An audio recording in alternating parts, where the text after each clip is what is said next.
Ito ang mga visit sa buhay mo. 1. Kilala ka lang pag may kailangan sa'yo. 2. Kaibigan ka pag may pera ka. 3. Kahit nabigyan mo na, madamot ka pa rin. 4. Masama ang loob pag hindi mo napagbigyan. 5. Hindi marunong magpasalamat. 6. Inggitero o inggitera. 7. Nagtatago kapag siya meron. 8. Hindi natutuwa kapag umaangat ka. 9. Mabait sa'yo pag may hinihingi na pabor. 10. Kaibigan ka daw pero inilalaglag ka.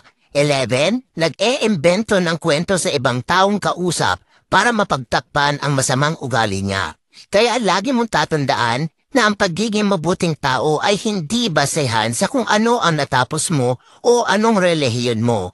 Nakikita ito kung papaano mo itrato ang iyong kapwa-tao. Pero minsan kailangan mo magbago dahil hindi lahat ng tao na sa paligid mo deserve ang kabutihan mo.